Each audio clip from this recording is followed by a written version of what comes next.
Welcome to Victory News. It's Monday, March the 31st, 2025. I'm Greg Stevens, along with Fior Hernandez and Tim Fox. Mike Garofalo's on assignment. But these are the stories that we're watching for you right now. Illegal immigrants are self-deporting, with some even using so-called coyotes and illegal smuggling networks to sneak out of the United States. And another president resigns from Columbia University in less than a year as anti-Semitism continues on campus.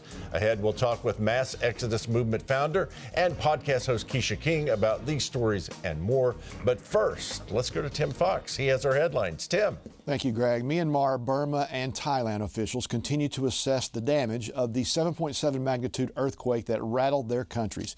As of Sunday night, more than 1,700 people were confirmed dead in Myanmar and 18 in neighboring Thailand. Friday's earthquake's epicenter was near Myanmar's second largest city, Mandalay, along the Segong Fault.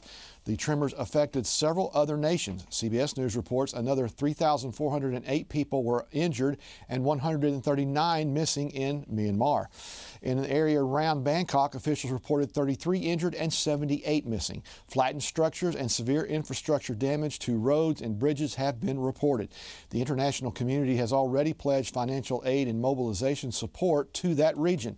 The Red Cross said it has appealed for more than $100 million to help victims of the earthquake. President Donald Trump is not pleased with Vladimir Putin, to say the least, following the Russian president's suggestion to replace Ukrainian President Volodymyr Zelensky with a transitional government. Trump criticized Putin's comments during an NBC phone interview on Saturday, stating he was very angry over the remarks. In response, Trump has threatened to impose significant economic sanctions on Russia, specifically targeting its oil exports. He proposed implementing secondary tariffs ranging from 25% to 50% on countries purchasing Russian oil if a ceasefire in Ukraine is not achieved. These developments make a notable shift in Trump's stance toward Putin, as he had previously refrained from direct criticism of that Russian leader. The ongoing conflict in Ukraine continues to escalate, with recent Russian airstrikes causing further casualties and destruction. A Delta Airlines plane nearly crashed midair with a T-38 Air Force jet on Friday near Ronald Reagan Washington National Airport. This just months after a collision over the Potomac claimed 67 lives. Now, Fox News reports Delta Airlines Flight 2983, headed to Minneapolis-St. Paul, departed its DCA gate at 2:55 p.m. local time and was cleared for takeoff around 3:15 p.m., according to the FAA. Now, meanwhile, 4 U.S. Air Force T-38 Talons were inbound to Arlington National Cemetery for a flyover when officials noticed a loss of separation between the two. Delta aircraft was alerted that another aircraft was nearby, and air traffic controllers issued corrective instructions to both aircraft. The collision was averted. The 2 pilots, 3 flight attendants, and 131 passengers were aboard that Delta flight. Now, the FAA says it will investigate the incident. Fior? Tim, election integrity will be before Congress again this week as the SAVE Act, introduced by Republican Representative from Texas Chip Roy, will be voted on in the House.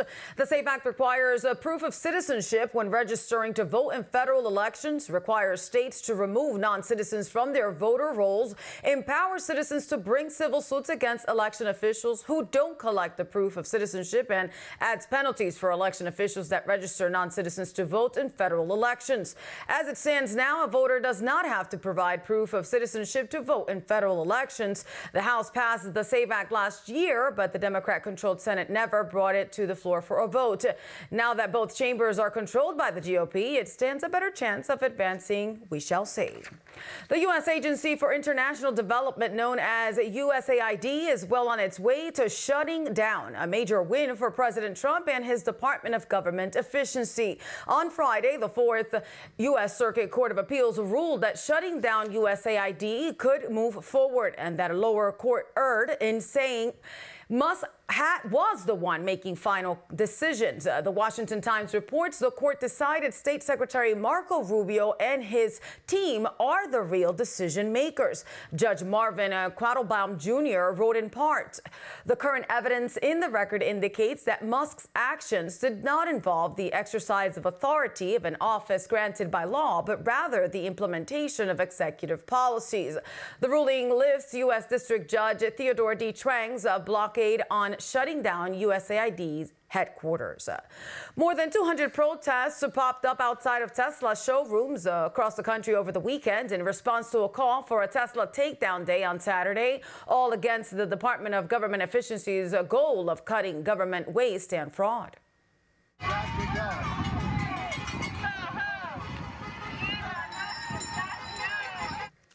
Fox News reports Saturday's protests were non-violent and showcased people line dancing outside Tesla dealerships while holding anti-swastika and anti-Elon Musk signs. But listen to this woman in Portland.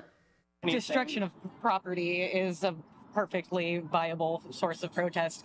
No harming humans, obviously. Yeah. Human life is sacred no matter whose it is. But property these are just things. These are just cars. Joe Rogan discussed the protests. And for a lot of losers, a lot of people that don't have things going well in their life, and like, what do we, I was a loser at many points in my life. If somebody called me up and said, hey man, you want to make $400 and just go to this Kamala Harris rally? I'm like, yeah, let's go. I would 100% go. Perhaps what contributed to the nonviolence, in contrast with recent weeks, is that Attorney General Pam Bondi promised that violent protesters will face the full force of the law. Greg?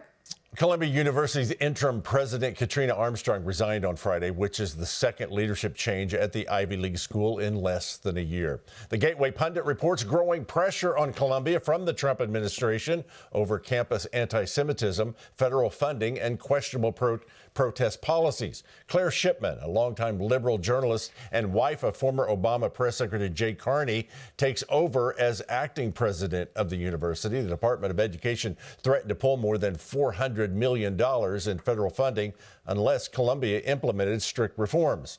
Columbia agreed to stop allowing mass protesters to intimidate and disrupt classes and activities, enforce civil rights protections, and enforce clear consequences for student groups promoting hate speech.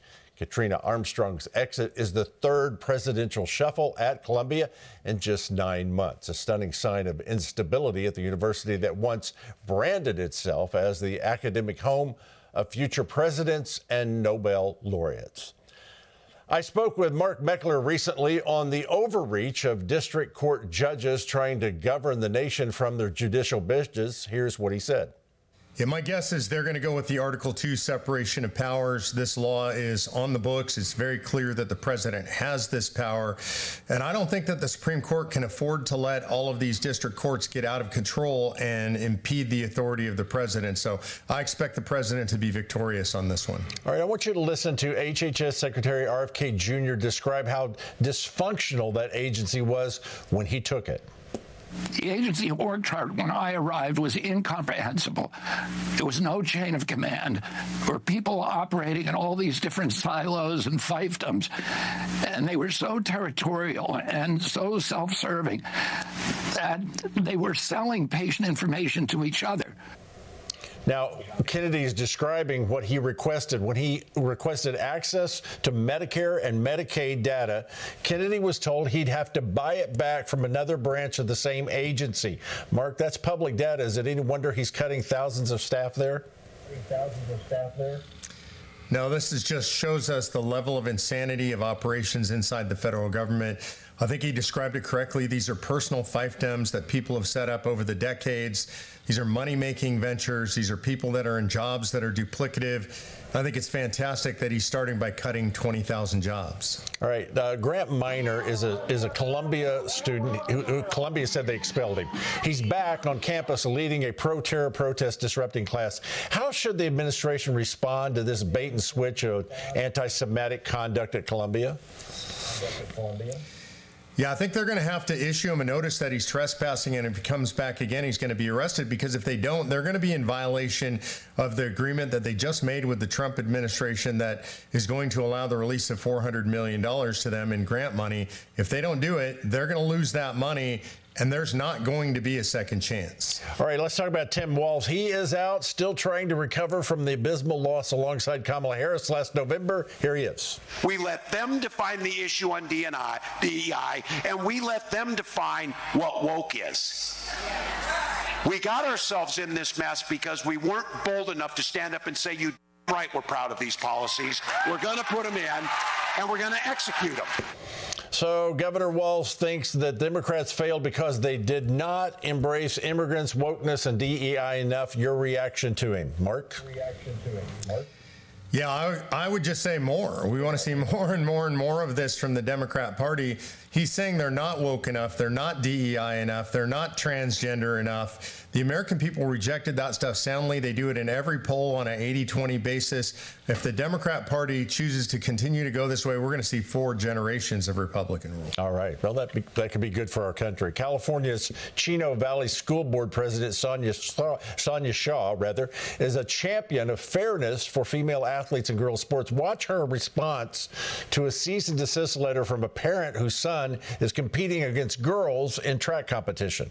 And I will never shut up in regards to that. So this cease and desist, that's what I feel about that cease and desist. With that said, I got a cease and desist and served here at the district for something I did on my own social media, talking about the unfairness of boys and girls sports. Okay, here's my question. Why didn't that parent allow the boy to compete against other boys rather than upset an entire California school district? Yeah, because the parent is coddling a child that's mentally ill. This is a really terrible thing. I would consider it a form of child abuse and selfishness. They should get the kid help, not try to force him to compete against girls.